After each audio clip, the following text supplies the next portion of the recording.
नमस्कार, Ram Ram. BNA network के YouTube channel पर आपका स्वागत है। मैं हूं कुलभूषण।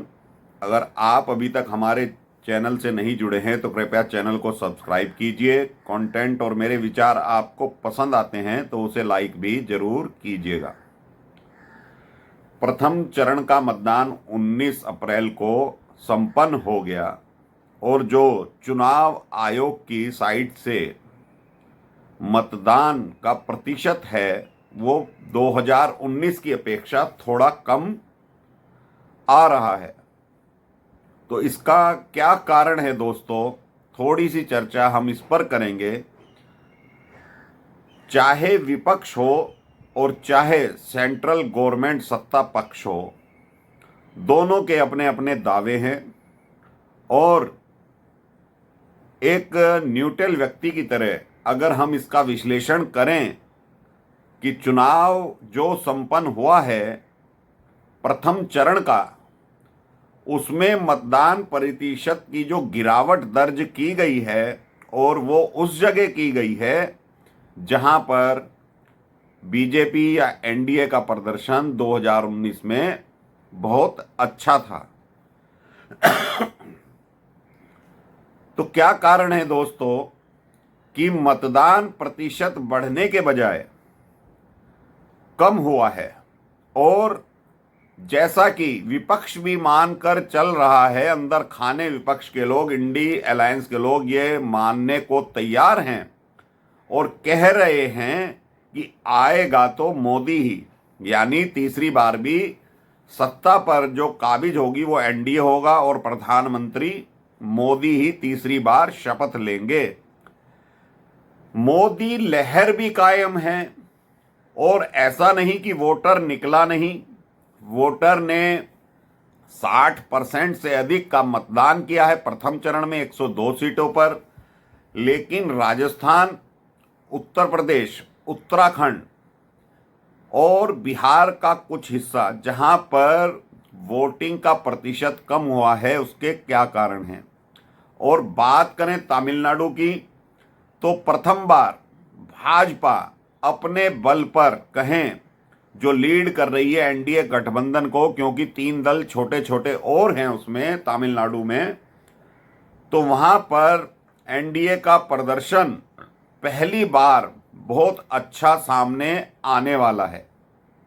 नतीजे तो 4 जून को मालूम पड़ेंगे, लेकिन पहले बात तमिलनाडु की ही करते हैं। तमिलनाडु में अन्नामलाई जो भाजपा के प्रदेश अध्यक्ष भी हैं और लीड कर रहे हैं तमिलनाडु में एनडीए गठबंधन को, कोयम्बटूर सीट से वो चुनाव लड़ रहे थे। बताया जा रहा है कि उनकी जीत सुनिश्चित है, जबकि अन्नामलाई ने ये आरोप लगाया था कि कम से कम 1 लाख वोटर्स के नाम वोटिंग लिस्ट से काट दिए गए थे। तो हो सकता है कि 1 लाख ना काटे गए हों, 50,000 40,000 कुछ वोट काट दिए गए थे जो मतदान करने से वंचित हो गए हैं लोग। लेकिन अन्नामलाई की जो सुनामी तमिलनाडु में दिखाई दे रही है और बीजेपी की सुनामी दिखाई दे रही है, तो बीजेपी गठबंधन 6 से 7 सीट आराम से निकाल रहा है और अन्नामलाई पहली बार चुनाव लड़े हैं, आईपीएस कैडर के व्यक्ति हैं, तो वो कोयम्बटूर सीट से जीत दर्ज करने जा रहे हैं। भले ही उनका मार्जिन 20 से 25,000 रह सकता है, लेकिन बिहार, उत्तर प्रदेश और राजस्थान, उत्तराखंड, यहां पर वोटों का प्रतिशत क्यों कम हुआ? तो दोस्तों, उसका सीधा कारण जो मुझे दिखाई दे रहा है वो ये है, आरएसएस, राष्ट्रीय स्वयंसेवक संघ का कार्यकर्ता कैडर इन जगह कहीं पर भी चुनाव में दिखाई नहीं दिया है। तो क्या ये रणनीतिक भूल है बीजेपी की, या आरएसएस अपने कैडर को समझाने में ये कामयाब नहीं हुआ कि 400 पार का तो नारा दिया है, तो क्या वो वोटर को निकालने में कामयाब नहीं हुए? देखो, ये तो हर कोई मानकर चल रहा है कि मोदी ने नारा दिया है 400 पार और 370 बीजेपी पार, लेकिन 370 वाला मतदान ना तो राजस्थान में हुआ, ना उत्तर प्रदेश में हुआ, ना उत्तराखंड में हुआ और ना ही बिहार में हुआ। सीटों का मार्जिन जीतने का वो कम हो गया है। अगर बीजेपी या एनडीए बिहार में 4 में से 4 सीटें जीत भी लेती है तो उसका मार्जिन कम हो जाएगा। इसी तरह उत्तर प्रदेश में सहारनपुर और कैराना ये 2 सीटें फंसी हुई नजर आ रही हैं, जबकि मुरादाबाद में सर्वेश कुमार उनका निधन हो गया, वो बीजेपी के कैंडिडेट हैं। तो उस पर चुनाव आयोग को देखना है कि मतदान दोबारा होता है या गणना कराएगा चुनाव आयोग, इसकी मुझे ज़्यादा जानकारी नहीं है। लेकिन बात करेंगे आरएसएस कैडर की। जब प्रथम बार 2014 में नरेंद्र मोदी सत्ता संभालते हैं तो आरएसएस हो या उसके अनुसांगिक संगठन विश्व हिंदू परिषद, बजरंग दल, ये बढ़ चढ़कर डेली कहीं ना कहीं बयान दिया करते थे। लेकिन 2019 के बाद, कोरोना काल के बाद आरएसएस का कोई राजनीतिक बयान आया भी है तो वो लिमिटेड आया है, जबकि आरएसएस का हस्तक्षेप बीजेपी में अंदर खाने खुल्लम खुल्ला होता था, क्योंकि आरएसएस ने ही बीजेपी को जन्म दिया है और आरएसएस 1925 से भारतवर्ष में चल रहा है। इसकी स्थापना 1925 में हुई थी और देशभक्त संगठन है। ऐसा नहीं कि राहुल गांधी के कहने से या विपक्ष के कहने से इस संगठन को बदनाम किया जाता रहा है। तो मैं दर्शकों को, दोस्तों को ये बताना चाहूँगा, आरएसएस एक देशभक्त संगठन है और जब बीजेपी 1984 में 2 सीट जीती थी तो उस वक्त का चुनाव मैंने देखा है। मेरी आयु उस वक्त 9 वर्ष की थी। तो आरएसएस के कार्यकर्ता डोर टू डोर कैंपेन करते थे, डोर टू डोर बीजेपी के वोटरों को जगाते थे और वो 1984 का चुनाव बीजेपी बहुत बुरी तरीके से हारी थी, पूरा विपक्ष हार गया था। लेकिन जो उत्साह था आरएसएस के कार्यकर्ताओं में, आरएसएस के कैडर में, वो 2024 के चुनाव में कहीं दिखाई मुझे नहीं दे रहा है। 1984 और 2024 30 वर्षों का गैप है।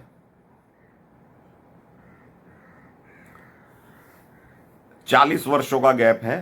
तो 40 वर्षों में आरएसएस में जो परिवर्तन आया, 2014 के चुनाव में आरएसएस के कार्यकर्ताओं ने बढ़ चढ़कर हिस्सा लिया था और 2019 में क्योंकि भाजपा को दोबारा सत्ता पर आना था तो आरएसएस ने पूरी जान झोंक दी थी मोदी को जिताने के लिए। लेकिन 2024 में जैसे ही मोदी, अमित शाह ये घोषणा करते हैं एनडीए 400 पार, बीजेपी 370 पार, तो क्या ये कैडर और बीजेपी का कैडर कहीं सो गया है? वोटर नहीं सोया है, क्योंकि जो सूचनाएं मिल रही हैं वोटर ने अपना काम पूरा किया है। लेकिन जैसे ही मतदान खत्म होने का समय आता था तो बीजेपी का वोटर, आरएसएस का कैडर और बीजेपी का कार्यकर्ता घर घर जाकर वोटरों को निकालता था। तो उससे मतदान का प्रतिशत 6-7% आखिरी के 2 घंटों में बढ़ जाता था। लेकिन ये स्थिति मुझे प्रथम चरण के मतदान में 2024 में नहीं दिखाई दे रही है। आरएसएस के बारे में जो कहा जाता है विपक्ष के द्वारा, मैं उससे सहमत नहीं हूं। लेकिन मेरी जो दृष्टि जा रही है कि जैसे ही बीजेपी सत्ता पर आती है जब कल्याण सिंह प्रथम बार यूपी में सत्ता में आए थे तो मैंने आरएसएस के कैडर को देखा था, आरएसएस के बड़े नेताओं को देखा था। तो सत्ता का सुख प्राप्त करने के लिए ये लोग अपने कैडर को भूल जाते थे।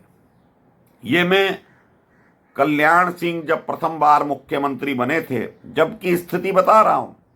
लेकिन उसके बाद जब 2014 में मोदी ने पहली बार चुनाव लड़ा लोकसभा का, तो आरएसएस ने अपनी पूरी जान झोंक दी थी। 2019 में उत्साह कम नहीं हुआ, लेकिन 2024 में मुझे आरएसएस का और भाजपा के जिला स्तर के नेताओं का कोई उत्साह दिखाई नहीं दे रहा। कोई रणनीति से ये लोग जुटे नहीं हैं, इसीलिए मतदान प्रतिशत जो 3 से 4% कम आ रहा है वो यही वजह है। लोग गर्मी का कारण बता रहे हैं, ऐसा कोई कारण नहीं है, क्योंकि 2019 में भी मई तक चुनाव हुए थे, गर्मी अपने चरम पर थी, लेकिन आरएसएस का कैडर और बीजेपी का कार्यकर्ता वार्ड स्तर का, मोहल्ले स्तर का जी जान से जुटा हुआ था। लेकिन बिहार के कुछ हिस्सों में और यूपी में जो 8 सीटों पर चुनाव हुए वहां पर, और राजस्थान की मैं बात कर रहा हूं, आरएसएस का कैडर कहीं दिखाई नहीं दिया। और ये मानकर चल रहे हैं कि मोदी तो आ ही रहा है, तो मोदी तो आ ही रहा है, ये बात पक्की है, लेकिन 400 पार नहीं कर पाओगे। इसलिए अमित शाह ने दोबारा से कमान संभाल ली है और अमित शाह कल से जुट गए हैं नई रणनीति बनाने में। आरएसएस के बड़े नेताओं से बातचीत चल रही है और किस तरह से दोबारा से दूसरा चरण आते आते ये लोग अपने कैडर को तैयार करते हैं, तो वो मतदान के दिन मालूम पड़ेगा कि इन लोगों ने जो रणनीति बनाई है उसमें ये लोग कामयाब होते हैं या नहीं होते हैं। मोदी तो आ ही रहा है, इसमें कोई संशय नहीं है। लेकिन कल राहुल गांधी एक रैली को संबोधित कर रहे थे, जो इन्होंने नैरेटिव बना रखा था कि बीजेपी 150-160 सीटें से ज्यादा नहीं जीतेगी। तो जैसे इनको मालूम पड़ा विपक्ष को, इंडी गठबंधन को, कि मतदान प्रतिशत तो कम हो गया है, तो इनकी बाँछें खिल गई। ये मानकर चल रहे हैं कि मोदी तीसरी बार सत्ता में नहीं आ रहा है। अरे मोदी 400 पार नहीं आएगा मतदान कम होने से, लेकिन भाजपा आज भी पहले प्रथम चरण के मतदान के बाद मेरा आकलन है 330 सीट से अधिक जीत रही है। प्रथम चरण के मतदान में भी पिछली बार की तुलना में 7 से 8 सीट भाजपा की बढ़ रही हैं। बंगाल में देखिए, एक लगन थी कार्यकर्ता में, उत्साह था वोटरों में, मतदान 80% हुआ। छत्तीसगढ़ का बक्सर इलाका 70% मतदान हुआ। तो भाजपा के प्रति वोटरों का उत्साह है, वहां कार्यकर्ता जुटा है, लगा है, और आरएसएस का कैडर लगा है। आरएसएस का कैडर वो कैडर होता है जो मैंने अपने जीवन काल में देखा है। ये लोग गालियां खाकर भी, क्योंकि इंदिरा गांधी की सत्ता हुआ करती थी उस वक्त, जेलों में ठूंस दिया गया था इमरजेंसी के दौरान, लेकिन ये लोग गुड़ और चने खाकर पानी पीकर गुजारा करने वाले लोग थे। 3 से 4 दिन तक इन्हें खाना नसीब नहीं होता था इनके प्रचारकों को। देशभक्त लोग आरएसएस के हुआ करते थे उस टाइम पर। तो ये लोग अपने संगठन के प्रति आज भी वफादार हैं, लेकिन इस कैडर को जगाने की जरूरत है। अगर 400 पार चाहिए तो आरएसएस के कैडर को और बूथ लेवल के बीजेपी कार्यकर्ताओं को अगले चरण के लिए तैयार रहना पड़ेगा। आईटी सेल कुछ नहीं कर रहा बीजेपी का। बहुत से यूट्यूब चैनल हैं जो राष्ट्रवादी हैं, वो लोग जनता को, वोटरों को जगा रहे हैं, लेकिन आईटी सेल तो सोया हुआ है। 400 पार का नारा दे दिया, वो चल रहा है 400 पार मेरा परिवार। तो भैया, इससे मोदी 400 पार नहीं जा रहा। अगर आपको 400 पार लाना है और देश में रुके हुए कार्यों को आगे बढ़ाना है, जो मोदी ने कहा था ये तो ट्रेलर है, 2 योजनाएं ट्रेलर में दिखाई हैं मोदी ने। अगर तीसरी बार मोदी जी सत्ता में आते हैं तो जो कार्य वो करने वाले हैं वो पूरा विश्व जगत देखेगा। तो उसके लिए 400 पार करना बहुत जरूरी है, अति आवश्यक है। तो दोस्तों, संक्षिप्त में इतना ही। वोटर से भी अनुरोध है जो दूसरे चरण में आएंगे कि अधिक से अधिक मतदान करें, और मतदान किसी को भी करें, मतदान का प्रतिशत बढ़ना चाहिए, लेकिन मोदी की ताकत आज भी कम नहीं हुई है। तो अभी के लिए इतना ही। मेरा कंटेंट, मेरा विचार आपको कैसा लगे तो कमेंट बॉक्स में लिखकर बताइएगा। चैनल को सब्सक्राइब कर लीजिएगा और लाइक भरपूर कीजिएगा। धन्यवाद। नमस्कार। भारत माता की जय।